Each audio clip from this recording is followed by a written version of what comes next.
All right, good afternoon, everyone. Hope all is well. Today is September 9th, and welcome to our Finance and Appropriations meeting via Zoom. Uh, Today, we have a fairly robust agenda, a lot of presentations, a lot of work to be done. I'm so glad to see each and every one of you. Hope all of you are well.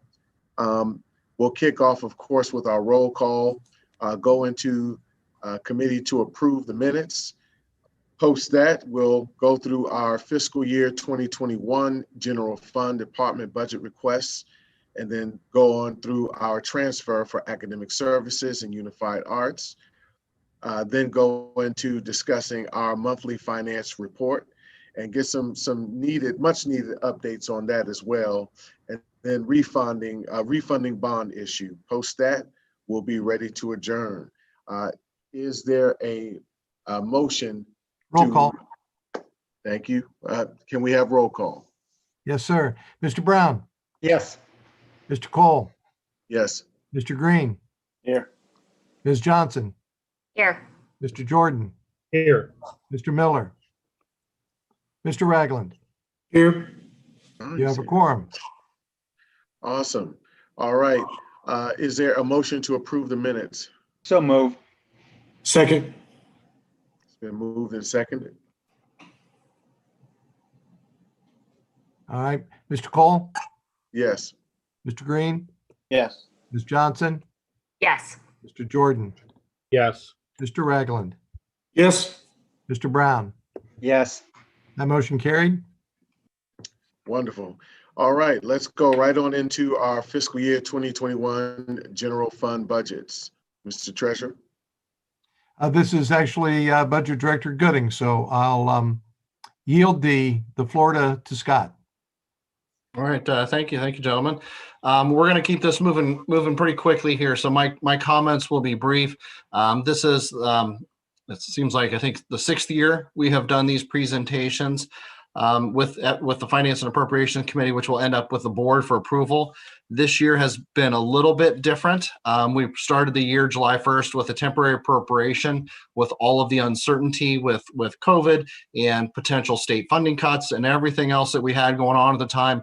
We just wanted to give ourselves some additional time that was allowable per state law to give us that additional planning that we could go through between then and the end of September. The final appropriation needs to be in place October 1st. So what we have here before you is the presentations from the departments of the general fund requests that they're seeking. This is the non-personnel piece. So this is the things that are non-salary and fringe benefit related. So these are your purchase services, your contracts, your supplies, your equipment, those types of expenses that we have before us. Each department's required to go through a 5-year planning phase that we align these with the strategic plan, the 5-year strategic plan, which we are getting ready to undergo this fall. So we will have a new strategic plan next year's budget. So each year it can change. So just to let you know, but we make sure that the folks go through and identify what their programs and the resources needed to support those programs align to the district's 5-year strategic plan. That's the goal. That then feeds into the 5-year forecast. So you're hearing everything. It's all about alignment. So what we'll have here is the folks will go through their budget presentations. They're going to talk through their offices and each of their departments, which we refer to as OPUs. So it's a 3-digit numerical code for each one. They'll walk through those and kind of talk through the high-level items that drive the budget request and answer any questions that members of the committee have. Once we get through this evening, we'll bring this to the board as part of the FY 2021 final appropriation resolution on September 15th. And then once that's done, everything will be in here. And with our processes, things are going to change. We're still not through with this pandemic. There's things that could happen that cause us to come back to FAC and the board for additional money at a later time. That's something that's typical, but obviously there will be a reason or justification for that. So with that, the order of this evening's presentation will start off. These are alphabetical. Academic Services and Transformation Leadership will start, Dr. Chapman, followed by Accountability with Dr. Klein, Administrative Services, Dr. Stanford, Budget and Financial Management, and myself. Business and Operations, Mr. Maurice Oldham. Communications, Mr. Scott Wortman. Engagement, Mrs. Alicia Gillison. Our new department, our Equity Department by Dr. Dion Blue. Human Resources by Myra Wright.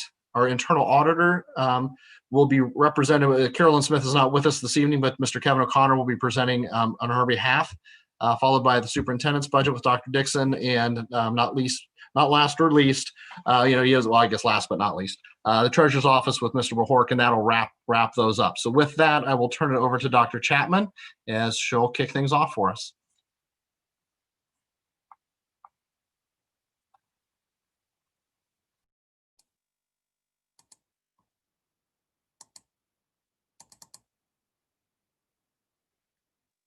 Good afternoon, everyone. I'm sure my team will tell me if you can see my screen. I am presenting tonight first the budget for my office, Transformation and Leadership, followed by me. You will hear from two of our leaders from the academic team, Elise Clark and Kira Schlombach. We decided to combine the budget presentations for both offices. Certainly, we are working together during this time to ensure that we are supporting our students, our staff, and the district through one budget. And so they're certainly still divided by OPUs, but we will present our budget separately. The first budget that I would like to share with you is the OPU 934. This is for school leadership development. You can see the expenditures that were allocated in previous years. I would like to highlight here that our budget for last year was significantly higher than our budget for this year, but that was largely due to the partnerships that were situated in our office. Last year, our office was responsible for the partnership with Communities in Schools and City Year. Our district is still committed to those partnerships, but those partnerships, you will see those presented in Alicia Gillison's budget under the Office of Engagement. So now that we've launched the Office of Engagement, it makes perfect sense that those two partnerships and the budget associated with those partnerships are aligned to the Office of Engagement. So that pretty much explains the difference in the budget requests between the budget requests for FY20 and FY21. Certainly the funding requests that we are making for FY21 supports school improvement and professional development. That is for our principals, our assistant principals, our leadership interns, all of the school improvement work that we facilitate and lead from our office, and certainly the operations for school leadership development. That would be for office supplies, mileage, and associated personnel requests.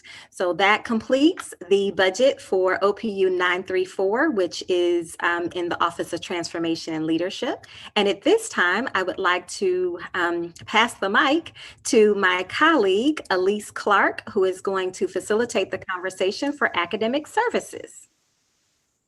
Thank you, Dr. Chapman. I will be representing the curriculum and instruction side. Our first OPU is 934, which we support professional development as well as provide those costs for supplies and mileage for the entire Office of Teaching and Learning. The next budget, 905, is our K-12 reading and English budget. So that encompasses all students K-12 and the support for programming, as well as the intervention programs, professional development that is specifically tied to our instructional framework for this year, and that high school course work that is driving our focus on students being college and career ready. So that is also covered in the 905. The next budget, 909, is our ESL budget. English as a second language, you see is pretty much the same as it was last year. So again, it focuses on providing the curriculum support for our sheltered sites as well as supplemental resources. We also cover professional development and also the professional translation services that the schools need provided by ESL. The 910 is our reading budget. I'm sorry, it's the reading budget. And again, this is focused on grades K through 12. making sure we have those intervention and curricular materials available for our students in our schools, focusing also on supplemental materials and tutoring for those third graders who have been retained. Our social studies, again, this is a K through 12 budget. So again, focused on providing those curricular resources that the teachers need for those resources that we have for our students K through 12 in social studies. And those are intervention as well as supplemental, as well as the core content materials. Okay. The next budget is just the overall support for academic services. This budget is usually maintained by the chief. So it's, again, additional support, strongly professional development for the people who work in the department, as well as training and other types of needs, as well as mileage and supplies. Our early childhood education budget, or also known as pre-K, again, provides those partnerships that we engage with some of our outside agencies supporting pre-K, as well as our technology and curricular support and professional development for our pre-K program. Professional learning and licensure, this is one of their two budgets. This focuses specifically on the training that is associated with our Ohio evaluation systems for teachers, for principals and counselors, as well as continued professional development to make sure that everybody is meeting the requirements for licensure for them to get CEU units, as well as courses that are offered by Ohio State University. Our math budget, once again, is curriculum grades K through 12. This number in particular for math has gone down significantly because of some of the resources that we adopted for this particular school year, but we still need support with professional development, as well as some of the supplemental materials for mathematics K through 12.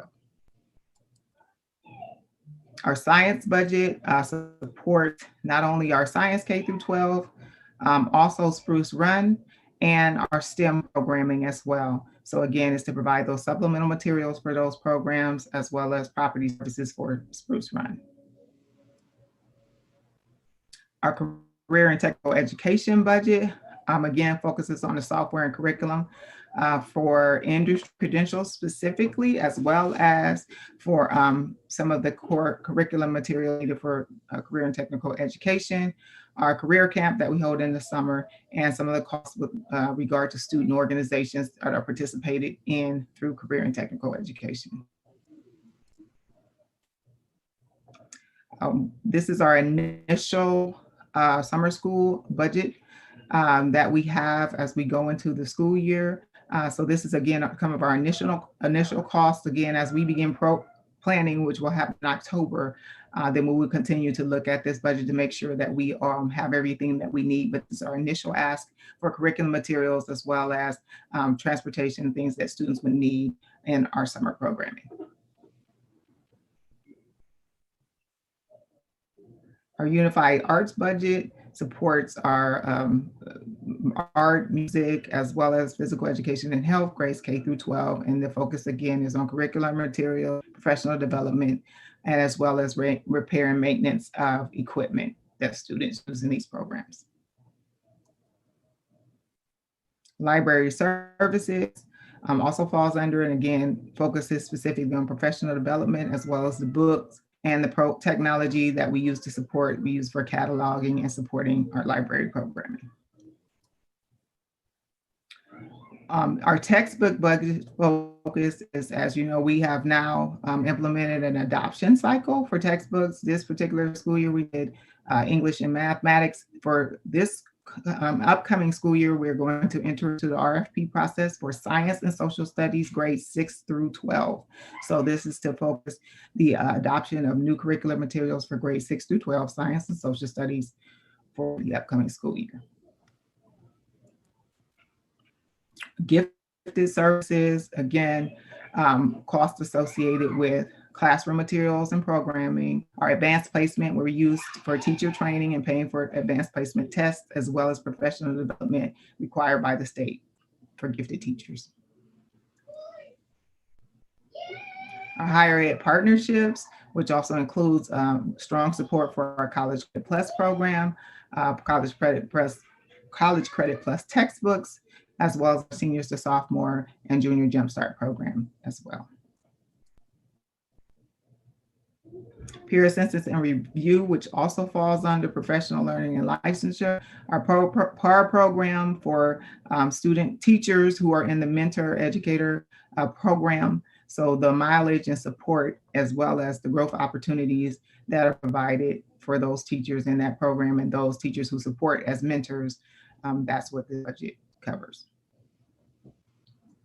And lastly, our World Language Department, again, specifically supporting curricular materials for world language. And also, as we work in our immersion programming and the work that we do in support of the state seal of literacy for graduation as well. And that's our budget for curriculum and instruction. Thank you. Thank you, Elise. At this time, I would like to invite Kira Schlombach to walk through the OPUs associated with special ed and student support services. Good evening or good afternoon, everyone. Thank you, Dr. Chapman. I'm Kira, and our Division of Social Emotional Learning and Student Support Services will continue to support PBIS implementation at Tier 1, 2, and 3. We will also work with buildings to align PBIS and their building improvement plans through the Ohio improvement process.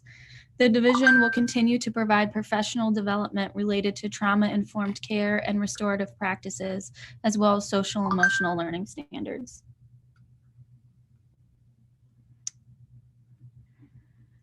The Speech Language Service Department supports the communication and expressive receptive language growth of our identified students.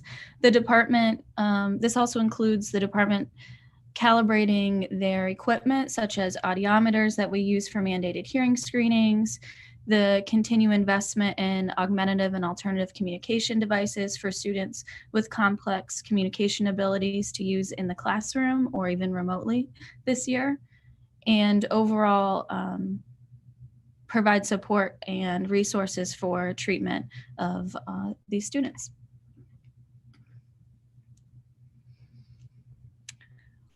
In addition to supporting the day-to-day operations of our school clinics, the Health, Family, and Community Services budget also supports the professional development of our school nurses, as well as health-based partnerships like Columbus Public Health.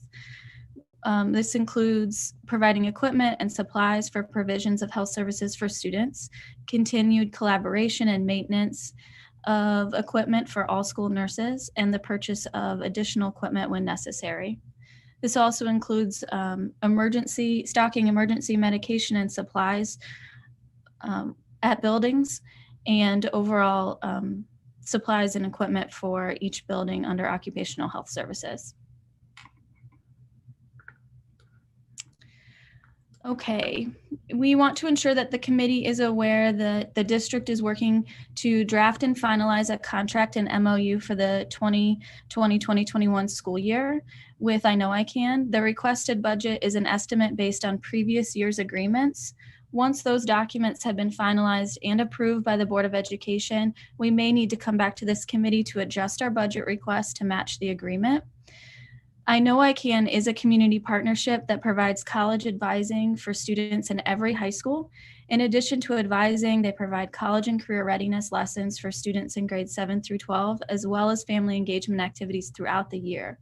I Know I Can also provide scholarship and fee waivers for college entrance exams and applications to make college search more affordable for families. They work in great collaboration with our school counselors and our office. All right, this is our overall budget. Special education provides instruction and supports to students identified with a disability. These purchases could include continued partnership or services with Franklin County Board of Developmental Disability, Nationwide Children's Hospital, and St. Vincent. Supplemental materials and professional development are provided for instruction and to facilitate the learning goals of our students with individual education plans. And that is it. Thank you, Kira. Yeah, thank you. That concludes our presentation. I'll ask the committee of members if there's any questions for these as we transition over. Just let Dr. Klein know she's up next with the accountability. If there were any questions anybody had, we could address those. Do you want to, Chairman Cole, do you want to do the questions Yes, after each group? Yeah, just so folks don't get lost Yep. with all the information. But yes, committee, if there are any questions at this point in time, the floor is open. Anyone? Anyone? All right. Well, I did have one. I didn't see city year. Would city year be under that academic services piece at all? Board Member Cole, you will see the budget for city year and communities and schools in the Office of Engagement. So that will be coming up soon. All right, that was, I should have waited, but that's where my mind was kind of thinking. Yes, we are still committed to those partnerships. Those Okay. partnerships were just shifted from my office to the Office of Engagement once we launched the Office of Engagement this year, which makes perfect sense. And again, can someone illuminate just a little bit more on the having to come back to us to reapprove funding for I Know I Can. Can you unpack that a little bit, please? Yeah, I have a, in addition to that question on I Know I Can specifically, they were heavily involved in our technology upgrades this spring. Can you articulate what precisely I Know I Can did for us in really a very swift turnaround time to help our students get acclimated to our virtual learning environment, as you answer Board Member Cole's question in general about I Know I Can, that partnership, please, Dr. Chapman, or one of your team members, please. Thank you. Thank you, Board Member Cole. Absolutely. Thank you, Board Member Ragland and Cole. I think Kira was going to jump in to explain answer the first question about the contract. Sure, I can definitely answer that. So we may come back, the current, what you saw, the current budget projection was based on last year's agreement, and we are currently working. It's our intent to continue our partnership definitely with I Know I Can. We're just still in the phase of developing the current MOU and contract with them. So should anything change, that's why we would need to come back to this committee regarding the agreed upon budgeted amount. Regarding the second part of the question, I think Dr. Chapman or Alicia may be able to help jump in on what exactly I Know I Can did this year. Certainly, I can begin that conversation. Certainly in the spring, when we made the announcement that we were going virtual once the pandemic hit, all of our partners were literally all hands on deck, helping us reach out to our students and our families and ensure that there was constant or seamless communication between our schools and our students. So they made phone calls, they made home visits. It was like boots on the ground. Certainly they were right there at our side to assist and support with reaching out to our students and families, getting them connected. We made a considerable effort to reach out to our seniors and ensure that all of our seniors had a Chromebook. We were certainly making sure that our seniors stayed connected with us in having the senior seminars, and our I Know I Can partners were one of the many partners that were standing side by side with us to ensure that we were reaching out to our families and our students, staying engaged and ensuring that they had the resources that they needed to stay connected to school, even in the pandemic. And that continued in the spring when we went on when we dismissed in March, as well as the summer, and certainly will continue this school year as well.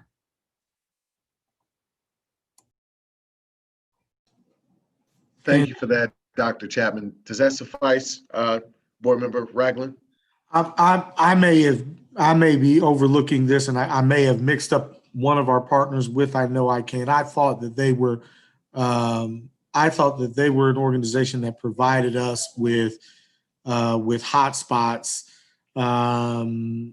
for our students immediately after we expressed the need for us to kind of do some technology upgrades. I may have, I'm getting older, and so I may be. If I may have permission to speak, Board Member Ragland, this is Vandana Virni.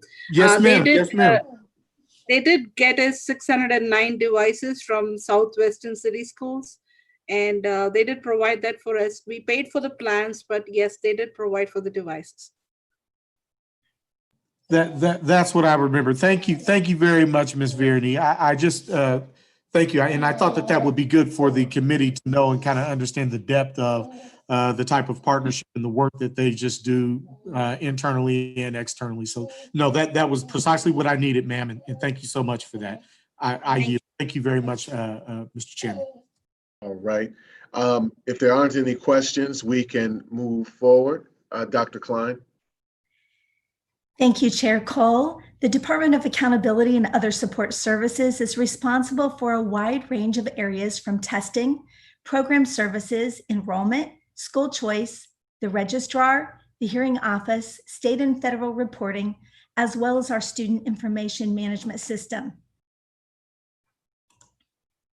Our first OPU is 946, and this budget consists of supporting our K-12 formative assessments, our data analytic tools and software, along with support for our required state mandated Ohio State tests, end of course exams, and the ACT. Quick question, Dr. Klein, are you sharing your screen? Yes, I am. Okay, because I don't see it. No, ma'am.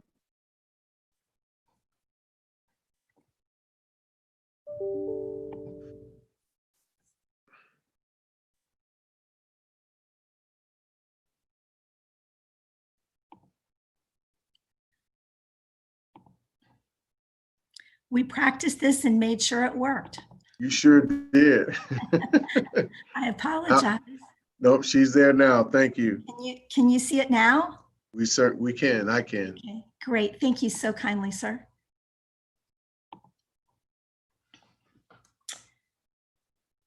So I am going to go to, do you want me to go back from the beginning or can I go forward, Board Member Cole? I think it's okay to start over. Yes. Okay, we're going to start over.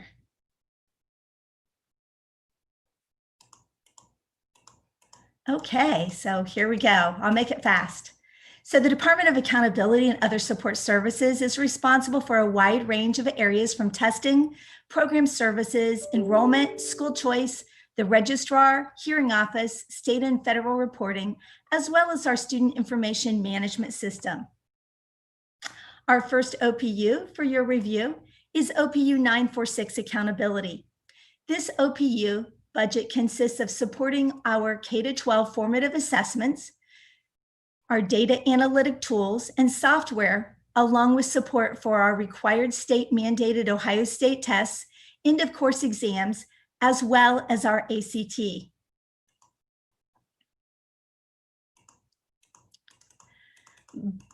Budget OPU 967 is our community schools. Community school costs are billed from the community schools for educating students who live within the Columbus City School attendance areas, but who choose to attend a community school. Columbus City Schools is obligated to provide the financial support for the educational services supporting these students. The divisions of EMIS and school options using the ODEC state verification system continues to verify calculations for Mr. Bohoric, as well as for students attending these schools and reconciling data entry errors between districts. Our next OPU for your review is 968. So 968 is labeled as our out-of-district tuition. And I want to explain this a little because it's kind of complicated. Our excess costs are billings from outside educational organizations for Columbus City School students who are being educated by entities outside of Columbus City Schools. These costs are associated with the tuition of students who are placed outside of Columbus City Schools due to unique situations such as foster care, incarceration, treatment facilities, etc. CCS is obligated to provide the financial support for the educational services supporting these students.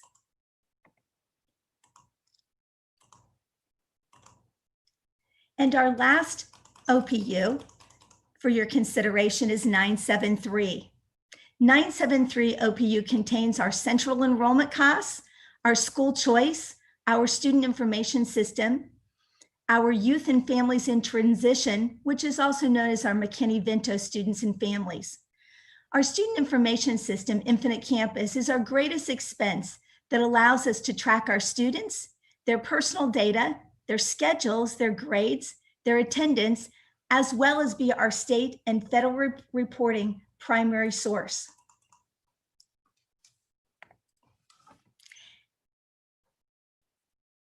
Thank you, Chair Cole. Do you have any questions?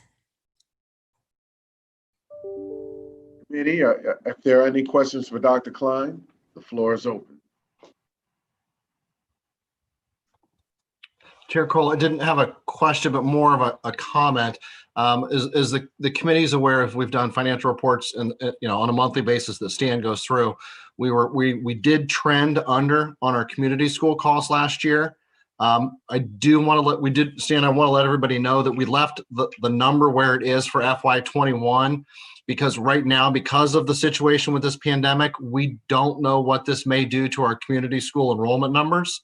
So rather than lowering that to where it could have been in line with last year, we want to be safe and leave that number alone until we get some real data on where those community school kids are.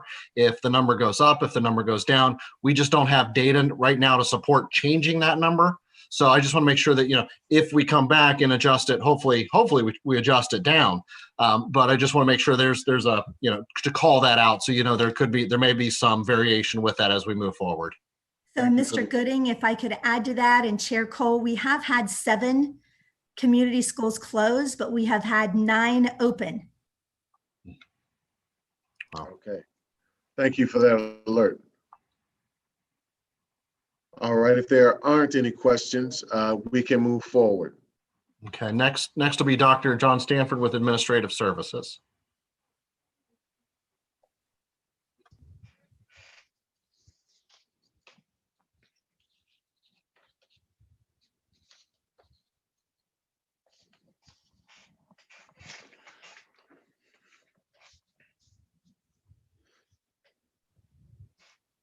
Good afternoon. Can everyone see the PowerPoint deck? Yes, we can. Awesome. Mr. Chairman and members of the committee, I am here to present the Department of Administrative Services budget. The Department of Administrative Services is comprised of the Deputy Superintendent OPU, 2 OPUs for board services. The budget manager for board services is Miss Misty Nichols, our board liaison. Information technology has 2 OPUs. The budget manager and leader of information technology is Miss Wandana Verdney, who will present the information technology budget. The next OPU is for legal services. Here to present this afternoon, the legal services budget is Mr. James Barnes, our general counsel.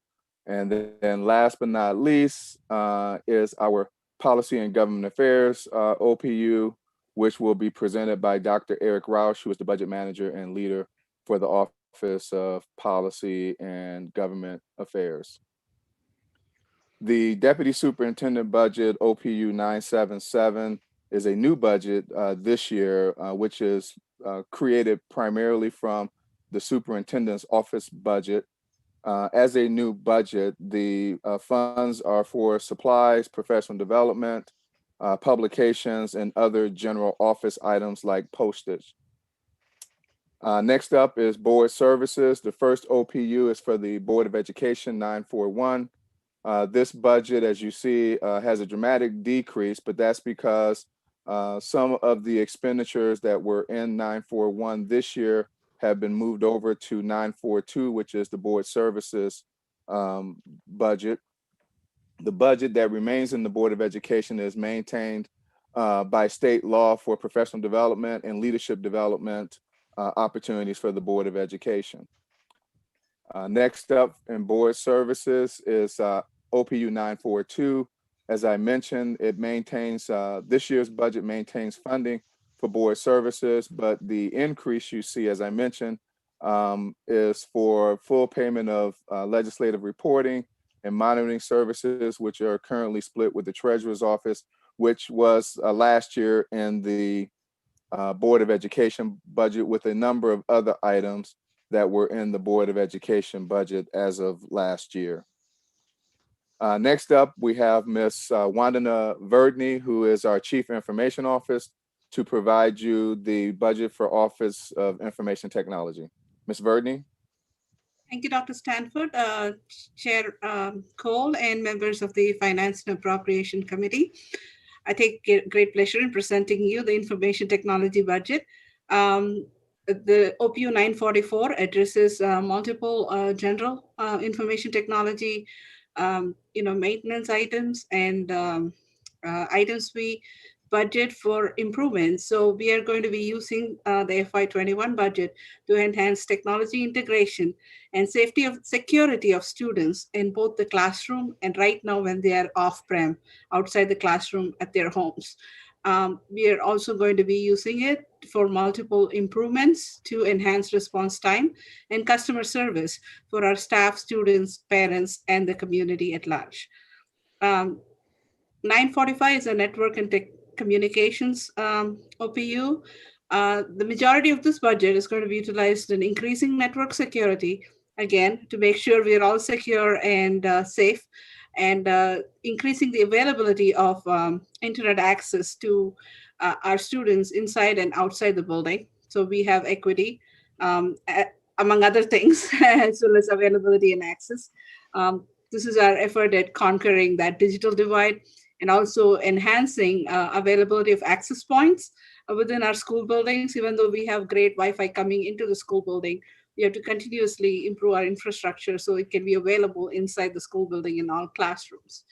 And it is also to enhance the availability of the voice over IP inside and outside our network. Right now, you can access our 365 phones when they're in the buildings. We want to provide the ability for you to access these phones as soft phones on your computer when you're outside the building. We're working on upgrades on that, and part of the budget will go toward that. Thank you, Dr. Okay, Stan. thank you, Ms. Verdney. Next up is the Office of Legal Services, Mr. James Barnes, our General Counsel. Thank you. What you see on your screen are just some of the services performed by or provided by the Legal Services Office. The bulk of the budget request is for non-personnel, is for property and casual insurance coverage, general liability, professional liability, personal injury, automobile coverages. This budget also entails costs for the collection of tax revenues and for legal representation. Okay, thank you, Mr. Barnes. Next up is our Office of Policy and Government Affairs, led by Dr. Eric Rausch. Thank you very much, Dr. Stanford. Good afternoon, members of the committee and Chair Cole. This is the creation of a new OPU specifically for Policy and Government Affairs. Heretofore, the office was housed under board services. This represents the transfer of some of those areas, such as the Neola policy service that we subscribe to, as well as state and federal tracking. There's also a budget in there for some mandatory fees we have to pay for JLEC filings and the like, and then general operations for the office. Thank you, Dr. Rausch. Mr. Chairman and members of the committee, that concludes the presentation from the Department of Administrative Services, and we are happy to answer any questions that you may have. Thank you so much, Dr. Stanford. Are there any questions from the committee? I will say some of you all have a horrible budget. It's either we're saving money or you just have no love whatsoever. We're just thrifty, Mr. Chairman. We're thrifty. Okay. I appreciate that, Mr. Superintendent, Deputy Superintendent. I'm sorry, is there a question? Yeah, no, Chair Cole, another call out with this one. I did want to let the committee know when the appropriation goes to the board, there will be a difference for the technology budget for 944. So this is the original request that we have. The final request for FY21 is at the committee will recall the city of Columbus was extremely gracious to share their CARES Act funding with us, to the tune of $7.15 million for Chromebook devices for the students. This is a timing issue, so their request that goes to the board will include that additional 7.15 million. When the funds come in, we'll treat this kind of a reduction of an expenditure in accounting terms within the same fiscal year. So once those funds are received, we'll actually decrease the appropriation by the equivalent of that 7.15 million. So we'll see a decrease on that at some point once those funds are received from the city. I just want to make sure if somebody's looking at the presentation that was given here and what goes before the board, there's going to be the difference, and the difference is that 7.15 million. Thank you for that alert. Are there any questions or comments? All right, then we can move forward. Is this our monthly financial report? Nope. Or is this the transfer? We've still got several to go. We'll go here pretty quickly. This next one is mine. PowerPoint.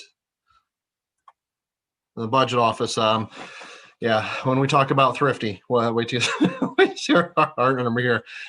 In the Office of the Budget and Financial Management, the next screen here, there are 4 OPUs here. The first one is OPU 903. This is the ESC contract. We have an agreement with the ESC of Central Ohio through a comprehensive contract that there's a deduction. These are funds that are received by the ESC for the use of the district. It's $6.50 per ADM. So that's where we've got the number there. That's a deduction that comes out. These are revenues that money we would not have had access to if we had not been part of this contract. So this has been a very beneficial agreement with the district and the ESC to continue that, to provide additional resources.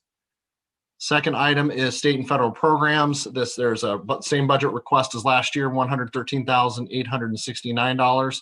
We use this for grant procurement, writing services, management systems, and staff professional development.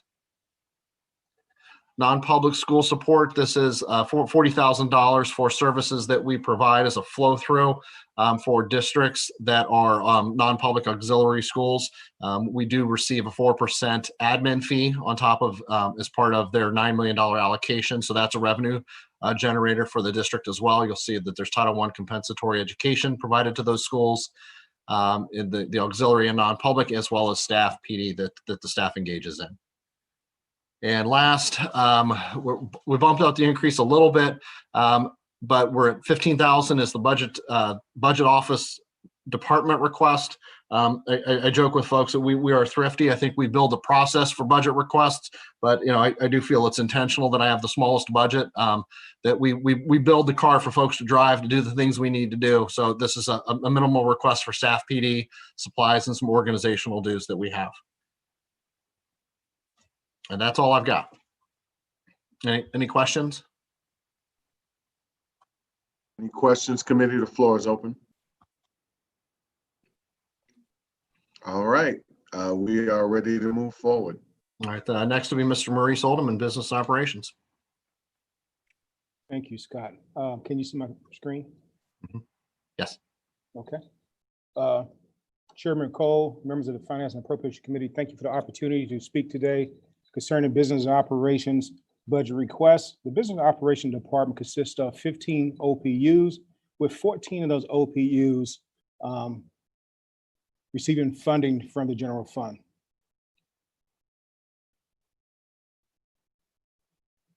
Okay, not moving.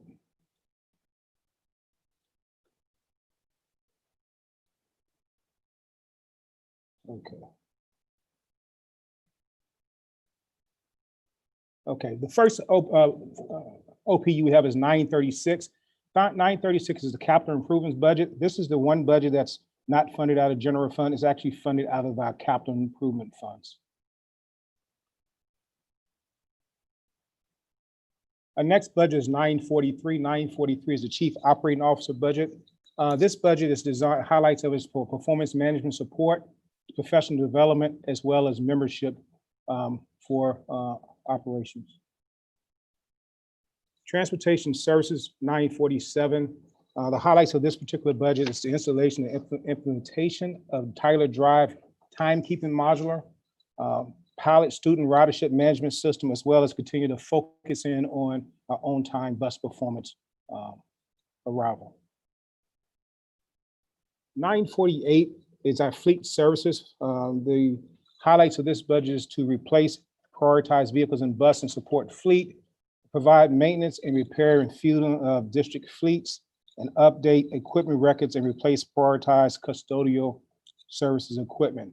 The biggest portion of this budget increase is in that second bullet point, provide maintenance and repair for our fleet. As you know, many of our fleets are in an older and getting older. So with that being said, you have increased repair costs. And so this is based on our previous year's projection, that increase of that, as well as looking at our fuel pumps throughout our compounds to increase those, to update those as well. 949 is our buildings and grounds budget. The highlights of this budget is to provide a safe and comfortable learning environment for the inhabitants of CCS facilities, to mitigate risk of premature failure of district assets, basically saying we want to make sure we're focusing in on our preventive maintenance throughout the district, and then continuously improve customer service throughout the district. 950 is environmental safety and health. This is another budget that falls on the buildings and ground, but this is the environmental safety and health portion of our budget. Provide safe and comfortable work environment, and then compliance with local, state, federal requirements. One of the focus in this particular budget this year is also to focus in on our ladders that go to our roof access to our buildings, of upgrading those ladders for compliance, as well as to make sure it's safe for our staff to enter those roof access. 951 is custodial services. The highlights of this budget is to look at supplying uniforms for our team members, so it's consistent throughout the district, and also from a safety perspective, and also enhance our current automated building inspection system. We currently use a computerized inspection system. This is enhancing that automation of that system, and also replace equipment that's beyond its useful life. And then one of the other things is to focus in with our operations of custodial service on professional development, which is aging and with things are changing with all the different processes. We believe professional development is very critical and important as we move forward with our team members. 952 is our utilities. Utilities is to continue to develop partnership with vendors on conservation awareness programs, and continue to identify and execute energy efficient projects. 953 is our purchasing services. The focus and highlights of this department is to save the district money by expanding the number of solicitations that we manage on behalf of our customers. Our focus is we want to implement a electronic RFP process and also improve vendor management strategies. 954 is our printing and duplicating. The focus of this particular department is basically to market the entire services that we provide, the range of services provided within the district. And we have been doing a good job of that, keeping our printing in-house. With our printing shop, we're able to do it at a much lower cost if we should take a project outside. Warehouse inventory, 955, then focus and highlights is to implement a robust asset tracking protocols within the warehouse, reduce warehouse supply inventory. And then also we want to investigate digitalization of records stored at the warehouse to be able to reduce space that's being taken up and be able to utilize space within our district. 956 is logistics, which we call internally delivery services. The focus on delivery service with the highlights is to replace aging truck fleet within our delivery services. Also, the focus on planned moves that include limited classrooms, as well as a move that we have coming up next year for the Dominion Immersion School. That move will take place for the following school year, but it takes place in this fiscal year, so we're planning for that, as well as any possible administrative offices that we need to move. And then lastly is to replace, again, aging loaner furniture and equipment that we have in the warehouse and throughout the district. 957 is student activities. The focus of student activities is to replace outdated equipment, athletic equipment, provide maintenance to athletic facilities when feasible, and professional development opportunities within the athletic student activities department, which focuses on the director, assistant director, as well as the ADs within that department. 958 is our safety security, and the highlights on focus on safety security is to upgrade alarm panels throughout the district, maintain alarm monitor response for all district and buildings and property. If you recall, several years ago, I think it was last year, we brought our monitoring back in-house for our district buildings, and we've been able to be very successful in mitigating any type of risk that we've had, such as break-in, by being able to respond quickly and monitoring those buildings throughout the night and on weekends. And then also we're looking to upgrade Rapport, which is our visitor manager system, which was formerly known as, you may have called, Lobby Guard, looking to enhance that, to upgrade that system, and also upgrade, increase repair camera systems throughout the district. And then our last OPU within operation is 975 outreach services. And the focus of the outreach services budget is to for license renewals for our tracking software for outreach program and consultant services, increase LED certification utilization, and increase LED program outreach services. Chairman Cole, that concludes operations budget requests. Thank you, Mr. Oldham. Are there any questions from the committee? Yeah, Mr. Chairman, I have one. Do you feel, Mr. Oldham, that you have sufficient resources available to you for COVID protocols that seem to be changing on a fairly frequent basis? Mr. Cole, to Member Jordan, as we know what's happened, as you know, it's constantly changing, and we have to be very nimble. With the funds that's been allocated in operation, these funds here are solely for our day-to-day operations. Within our budget, through the CARES Act and CRF funding sources, we have allocated funds to support the operations moving forward. Again, as things constantly change, as you and I know, the standards are changing and things change. If we need to come back, we would definitely do a business case model and make sure we are using funds appropriate to address those needs. Very good. It's a difficult situation, and my hat's off to you for dealing with the constant change that you're in the middle of, with making sure operations are working well. Thank you, sir. Thank you for that comment. Are there any other comments or questions, Mr. Ragland?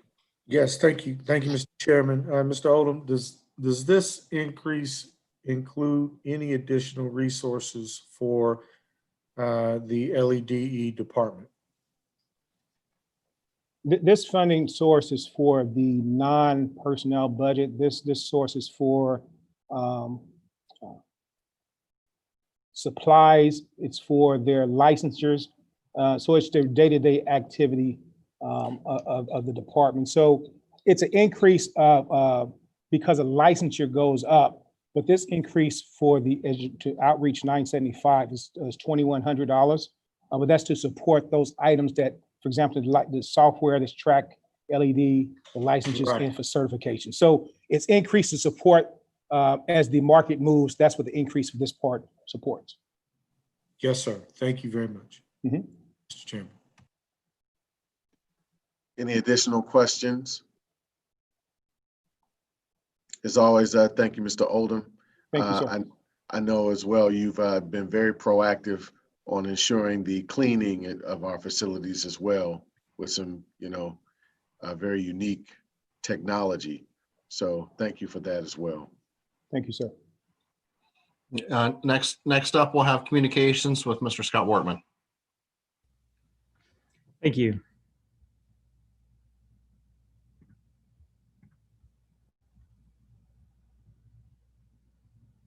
So within the Department of Communications, there are 3 OPUs.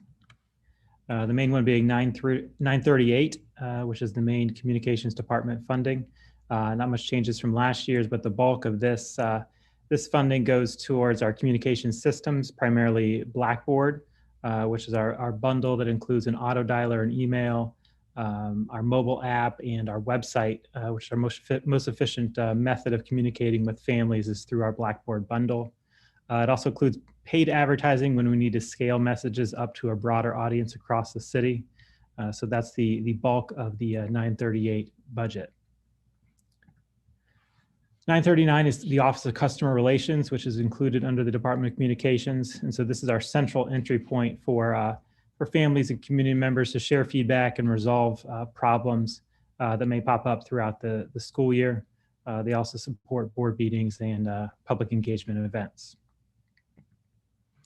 And finally, 971 is our media technologies budget.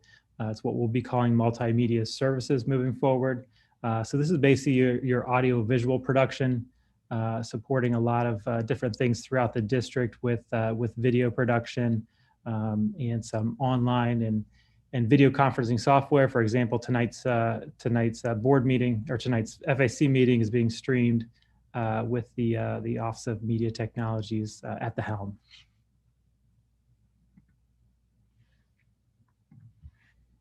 So that concludes the Communications Department OPUs. Thank you, Mr. Wortman. Are there any questions? Okay, moving right along. Next up will be Alicia Gilson with engagement.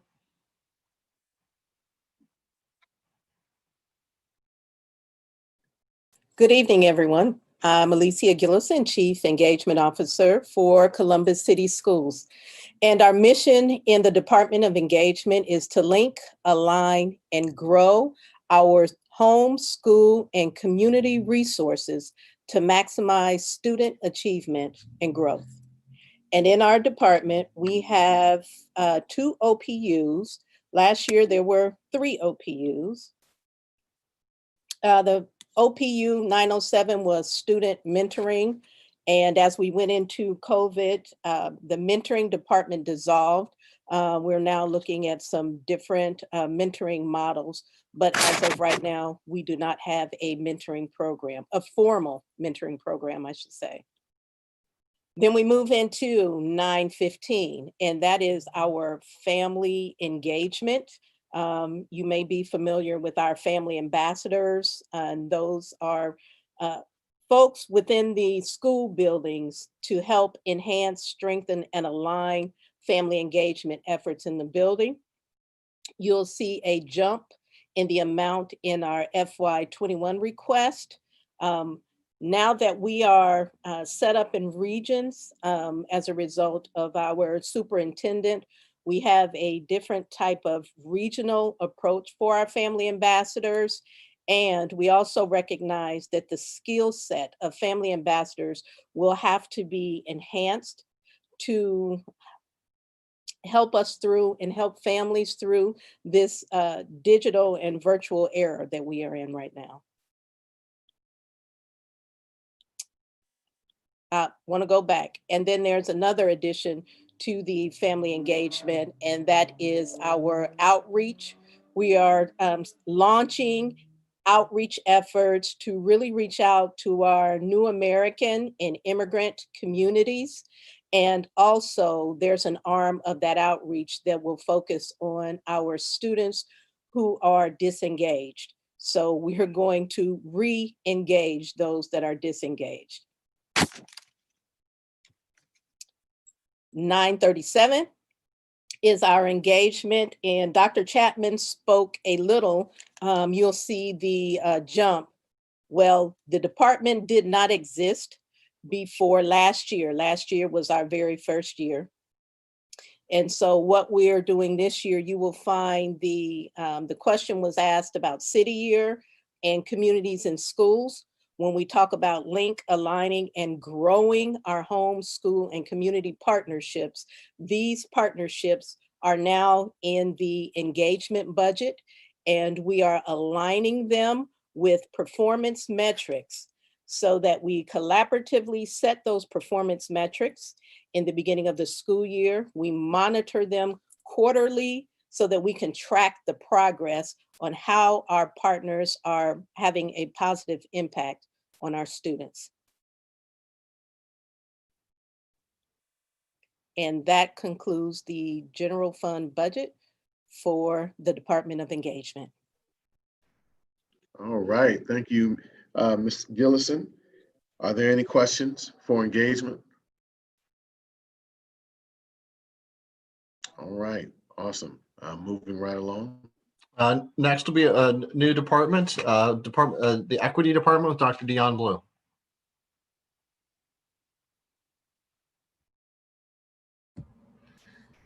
Good evening, everyone.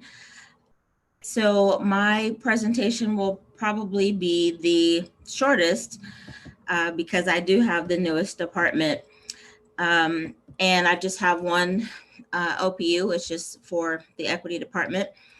And you'll see the amount, and it was just kind of a starting point for us, but the goal is to use it for the planning for the year to, on the one hand, we'll create PD, but also for other planning elements such as equity audits or other trainings and assessments that we may do, but those plans are still in their infancy. So there'll be more to come, but that's kind of what we'll be doing. It's just using it to do some initial planning for the office.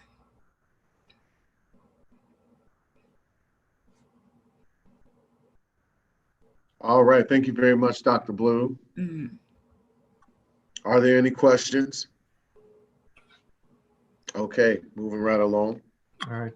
Next up is Human Resources with Myra Wright.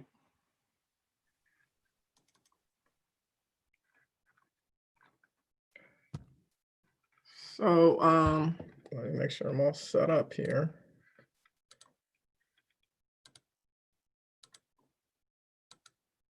Everyone can see me? I mean, everyone can hear me? Okay. I am, you were going to say something? Okay. Co-chair board member Cole, members of the committee, I am presenting the LPU 960 for Human Resources. The Department of Human Resources is comprised of talent acquisition, HR administration, which includes benefits, workers' comp, leave of absences, employee relations, and HRS systems. As you know, our district goal is talent management. So our district recruits, develops, and retains world-class staff, educators, and staff members. The 960 budget, last year we were at $667,844. This year the request is for $799,600. And I'd like to highlight that we're prioritizing recruitment of school leaders and the high need teacher content areas, as well as minority candidates in support of talent strategic priority. We also want to update and standardize our job descriptions. As you recall, there was an audit finding on that. So we want to make sure that we also update our processes to include customer service levels and align with the audit findings. And we also had an additional increase in our budget for bus driver drug testing as required by law. We had to increase that budget line. OPU 962 is employee relations. From a contractual standpoint, we have an obligation to provide $230,000 per the contract for administrator and teacher professional development per the agreement. And that is all I have at this time. Are there any questions?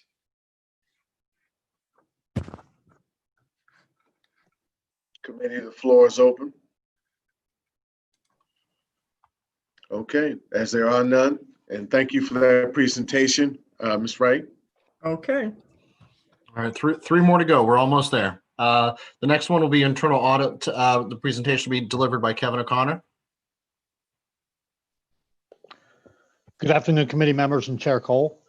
I'm Kevin O'Connor, sitting in for Carolyn Smith. And the Office of Internal Audit is charged with reviewing procedures, processes, functions to make recommendations that will add value and improve district operations. A couple of things regarding our budget. Bulk of our non-personal budget is allocated to working with subcontractors for IT audit work. And then the remaining funds are used for supplies, continuing education, and maintenance fees for some of our technical software that we use. And that concludes our budget presentation. Thank you, Chair Cole. I'll have any questions. You and Dr. Blue, super fast. All right, are there any questions for our internal audit? Again, thank you so much for the job that you all are doing. We greatly appreciate your work and continued contributions to our efficiency and effectiveness. So thank you. Thank you. Moving forward. Next up will be the superintendent's office with Dr. Dixon. All right. Thank you. And to Board Chair Cole and members of the committee, I have the honor of sharing my budget, which is not a lot compared to the other departments who are doing a lot of the heavy lifting, which I definitely appreciate. So you see the budget comparisons here. Again, ongoing supplemental support to major district initiatives and building our program-specific needs. So what I decided to do is just carry over the same budget line item from FY20 moving forward. And again, if we see that there are some additional strategic needs, we use this budget first. And that would give us an opportunity to utilize the budgets from the other departments. And so these discretionary dollars have been wonderful to have. And I work along with the budget director very closely with Scott to make sure that these dollars are used appropriately and very specific to those programs if and when needed. The second piece, is that it? Just 295. Did we go over? Oh, he combined. Okay, I'm sorry. 925. One of the things we did for this one last year, I utilized $100,000 thinking about what the work of the Innovation Committee, Innovation and Reform, and wanted to have some additional dollars if we wanted to work on a specific initiative, for example, the equity work. So as Dr. Blue said, she has a startup budget, but we do have some monies here to start and explore some initiatives that were based off of a lot of the research that was done with that prior committee. So it gives us, again, some discretionary dollars specific to a program that we want to research and we have not decided if we want to move forward on it permanently, but it gives us an opportunity to do something on a trial basis just to make sure this is a program long-term that we want to utilize, but we believe it's something that's worth investing in the short term. So we're going to use those same budget items, that same budget line moving forward, although we did not expend any of those dollars last year, but I still want it there moving forward. And that is it for the budget from the superintendent's office. Any questions? Thank you, Madam Superintendent. Thank you. The floor is open. As there are no questions, we can move forward. All right, the final budget presentation this evening will be for the Treasurer's Office with Mr. Wahork. Okay, good evening. This is OPU 969, the Treasurer's Office. I think you're all pretty familiar with what our responsibilities are, but let me go over the numbers briefly with you. Just to point out some anomalies here, in FY19, the $44 million expended looks rather peculiar compared to the budget of 20 and the budget request for 21. And that's because that includes the $30 million transfer that was executed during that fiscal year for the Dominion Brookhaven North program realignment. In FY20, the budget of $14.5 million, we expended a little bit less than 12 million in FY20. Over 97% of that was in fees and transfers. So you can see in our highlights that the bulk of what we spend our budget on, our county auditor and treasurer fees and some outside audit fees, outside consulting that we engage in, like our opportunity study and the risk study that we're undergoing right now. The request for FY21 is just under 15.3 million to cover any increases in those fees, as well as cover the software maintenance and enhancements that we may wish to. Some we have to do, the maintenance part, and enhancements that we may want to add to our ERP system, which is the Munis system, and our Kronos timekeeping system. So as I said, about 97% of this is really outside of our budgetary control, and we're simply appropriating these dollars to cover those fees that we're charged. So with that in mind, that concludes my office's budget for FY21.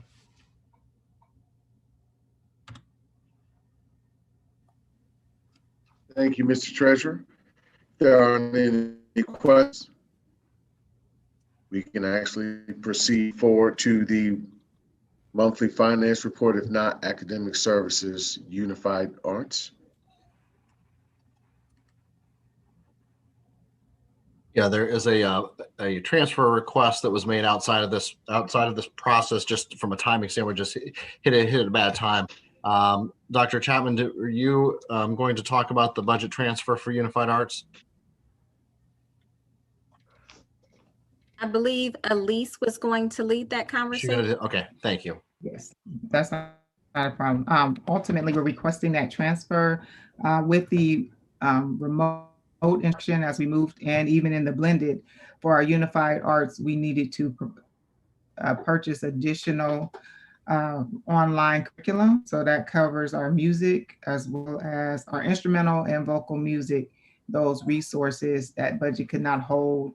So we are asking to take that portion of our curriculum budget and be able to move it to Unified Arts so they may purchase that platform they need to provide that music, vocal and instrumental, remote and blended instruction for students.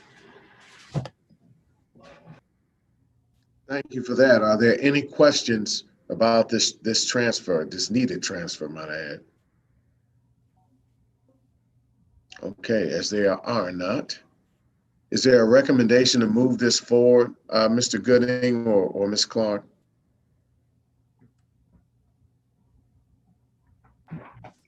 Yes, I am requesting, I'm sorry, I don't know protocol, but I am requesting if we may move this forward with this. Just checking to see if there's something we have to vote on. I'm in agreement with that. Okay. So, Mr. Treasurer, will we call a roll? So this is to forward this budget request on to the Board of Education, correct?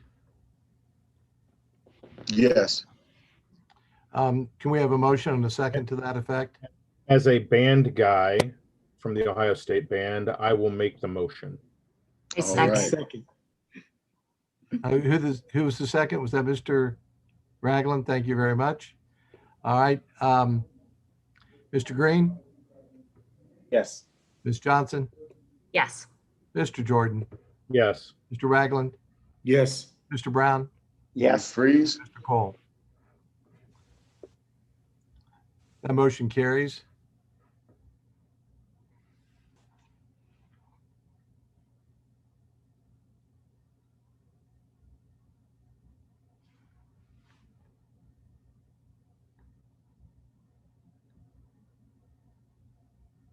Do we lose Mr. Cole?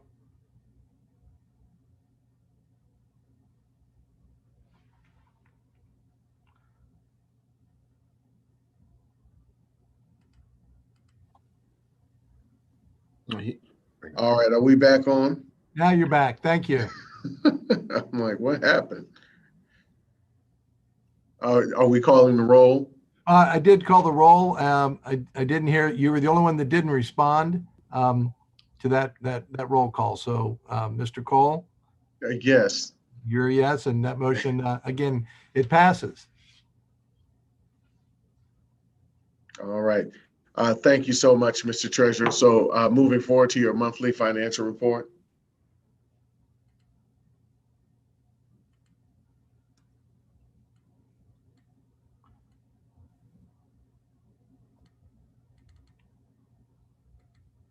Okay, thank you. This is the monthly financial report. I'm actually doing two of them at this time. We combined July and August because of the timing. Last August, we did the June report because we take July off. So July and August are combined for the new fiscal year.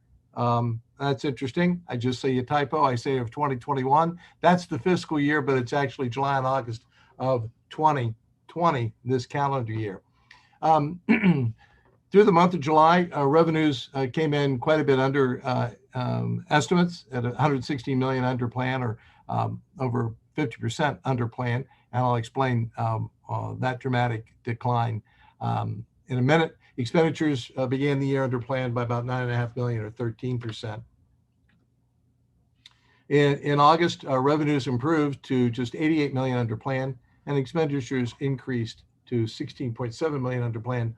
But the percentage under plan declined to just 11%. The highlights on the revenue side, year to date through August, property taxes stand at about 85.6 million under plan. As you may recall, in response somewhat to the pandemic, the county auditor and treasurer extended the time for paying the calendar year 20 property taxes from a June deadline to an August deadline, and that simply slowed down receipt of taxes to the district through advances that we receive on that second half collection. I believe that we should recoup and recover from that.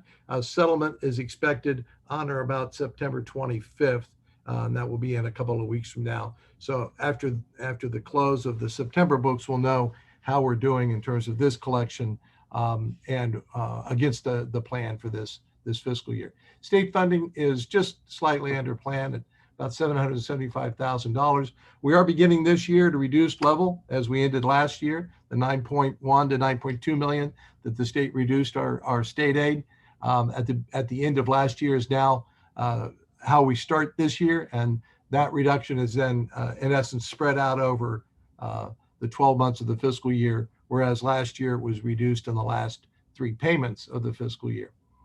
Property tax allocation, or the rollback in state that the state provides us, the rollback in property taxes that the state pays on behalf of local taxpayers, that's behind plan because we typically would have settlement in August, and we don't. As I described to you about property taxes, the settlement is delayed, so that deduction is delayed as well, and that too should reconcile itself next month. We're ahead by about 2.1 million in advances, and that's strictly a timing issue that came in this month rather than a different month that it has typically happened in prior years.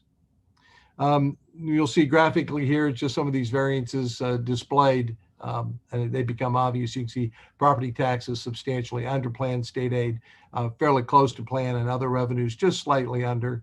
But when we expand other revenues, you'll see that those are that variance is almost totally due to the transfer that I mentioned to you earlier, where we exceed our other financing sources planned by almost $2 million. When we look at the significance of these variances, again, property taxes stand out in terms of dollar amount, the gold bar as being a significant variance. And then on a percent variance, the blue bars, you'll see the property taxes are pretty high. Property tax allocation, obviously, we didn't receive what we anticipated at all. And then other financing sources, as I explained. So you can see all the variance amounts are low in this chart, and how we define them as being less than $5 million variance. The only one is property taxes in the high category, although it is high enough to drive the total variance for revenues into the high category, both in terms of dollar amount and percent variance. On the expenditure side, we've begun the year through August at about 13.4 million under plan. One of the things that I need to go back and revisit, really, there are two things. One, on the revenue side, I want to make sure that we're properly projecting for the student wellness and success funds that have increased this year from around 11 million to close to 17 million. And I want to make sure that that they heretofore, because we didn't know how the treatment was going to be, they were included in the forecast and included in the plan, and we came in short on state revenue, like I showed you earlier, about 775,000 so far year to date through August. I want to make sure whether that's in that estimate or not. If it is, we'll back it out and I'll adjust the plan. Likewise, on the personnel side, that 17 million in expenditures that we're going to recode to the Student Wellness and Success Fund. We want to make sure that that's not in the plan, and if it is, this could account somewhat for us running under. And if we take that out of the plan, we should come closer to plan as the months pass by. So we got to verify that the construct of the plan and make sure that we've treated those two items correctly. Purchase services running 4.3 million under, but charter is running it's very close to plan. It's about 810,000 over. Again, I want to look at the charter deduction because it's supposed to be reduced as it was last year, correspondingly to our state aid reduction. So we'll review that as well, but pretty close to plan. Supplies and materials running 4.5 million above plan, and that's in the area of textbook purchases. I see that there's been a large purchase here early in the year. Other objects running 3.8 million under plan, and that has to do with the county auditor and treasurer fees on a timing basis. Graphically here, you can see personnel stands out as running behind or under plan. And when we expand all the other purchases, you can see purchase services stand out.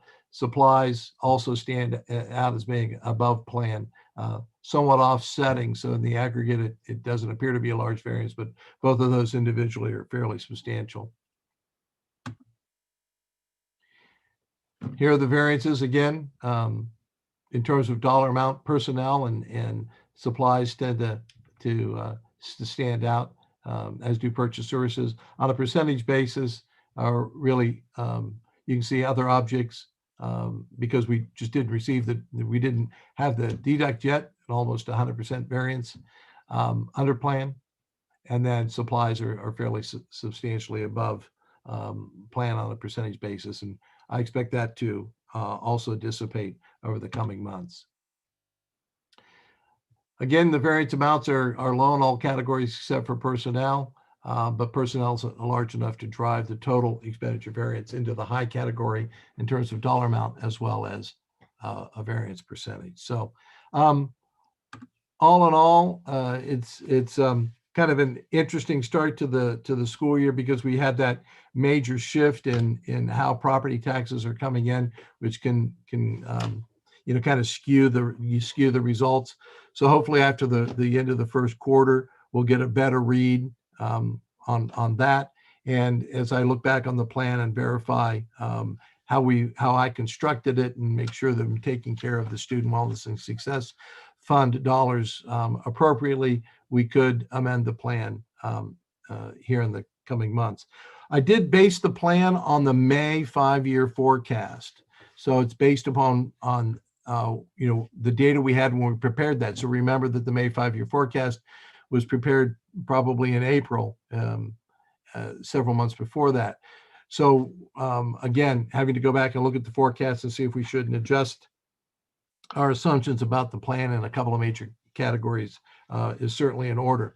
When we get into preparing the November 5-year forecast, they will probably suggest to the committee that we substitute that forecast into the plan so that we begin marking time against our most recent plan. So when you look at these variances, you will know that they are against our 5-year forecast for that particular fiscal year.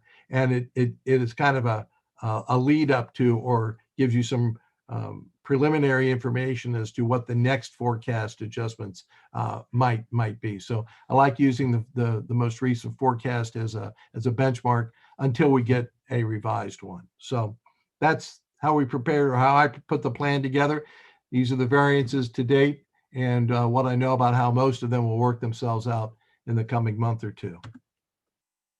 And that concludes the report for July and August of not 2021, but 2020. I'm getting ahead of myself. Always looking to the future. That's the problem, but that's all right. That's where we want you seeing things. So thank you, Mr. Treasurer, for that. Are there any questions for the Treasurer at this point? All right, seeing none. Mr. Treasurer, do you have any update regarding our state funding, or regarding anything that may put that in jeopardy or threat? Not at this time. I was just asked the other day if I'm anticipating, and some of the other treasurers were chatting and asking if,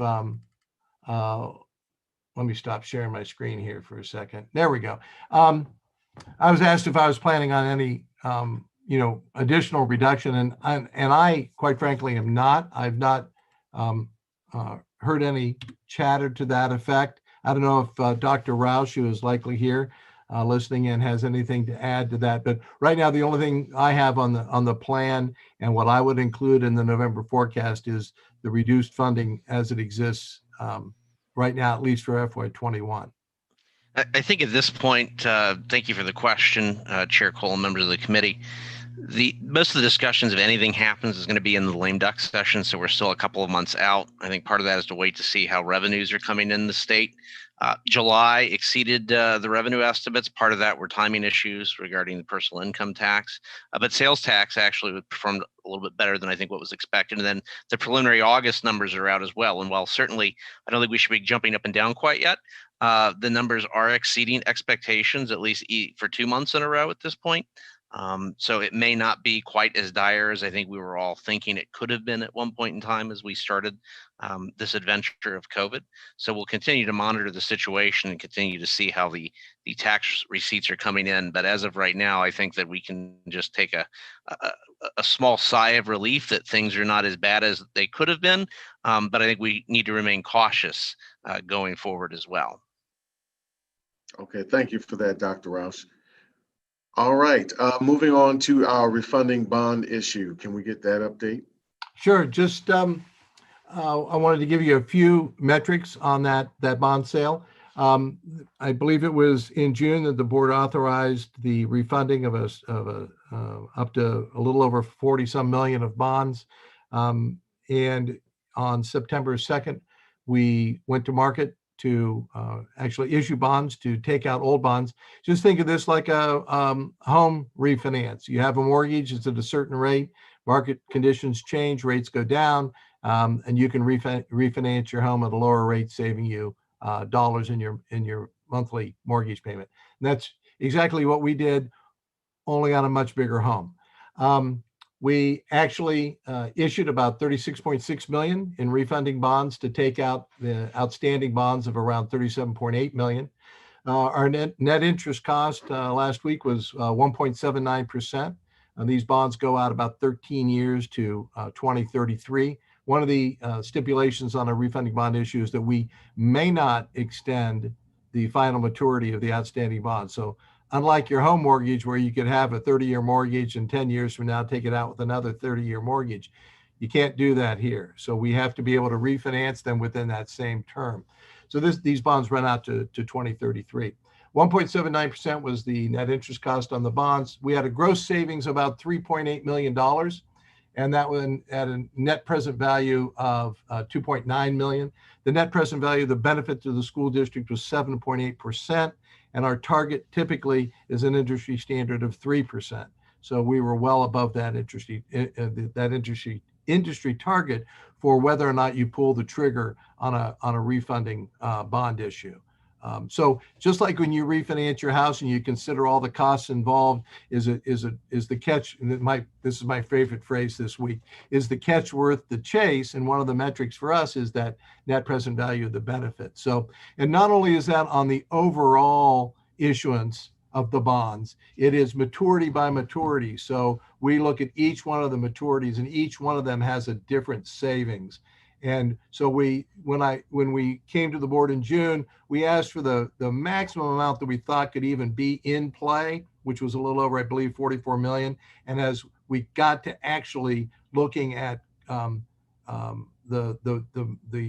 market conditions as we got closer to pricing, we evaluated each series of the bonds, and some of the maturities dropped off the table. That's why we ended up issuing just 36.6 million in bonds to achieve these savings. So I thought that was pretty good news. We'll be settling on that bonds. In other words, all the money changes hands in about a week or two here.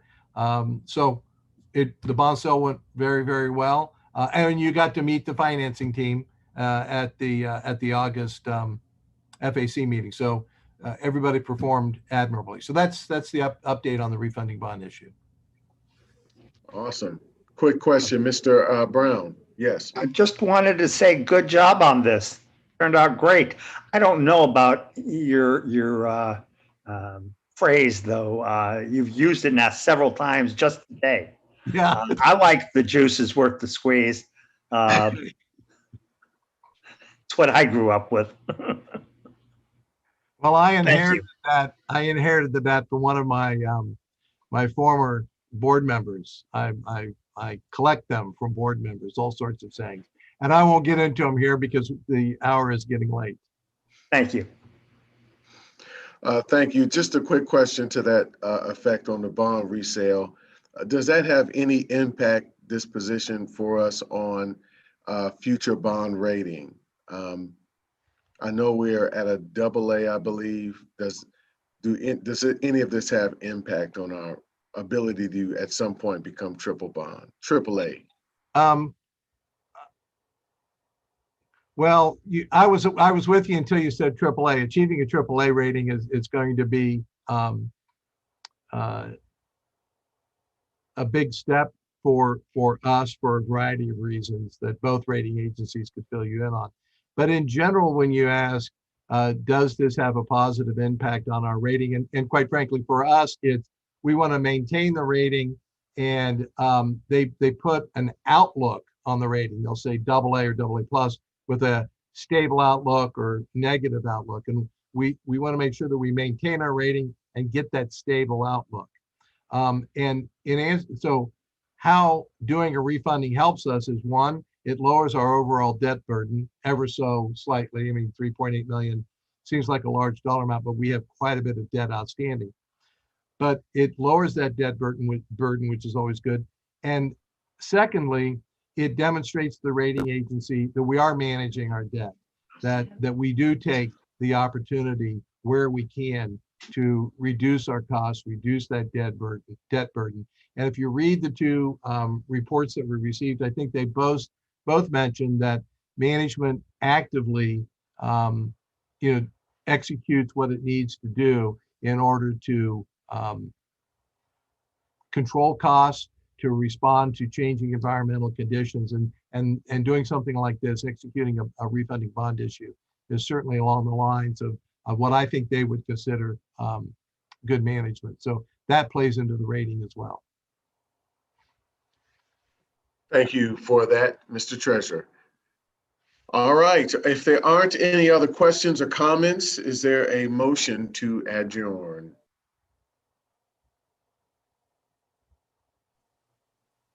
So move. Mr. Chairman, I second.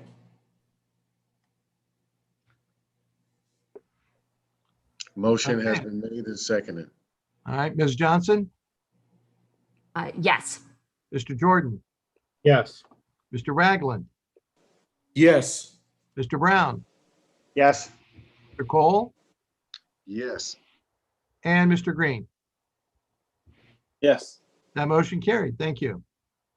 All right. Thank you all for attending. I hope all of you have a wonderful weekend, had a wonderful holiday weekend as well. Be safe, be well, and look forward to seeing you again. Thank you. Thank you. Good night. Thank you all. Good job. Thank you, everyone. Thank you.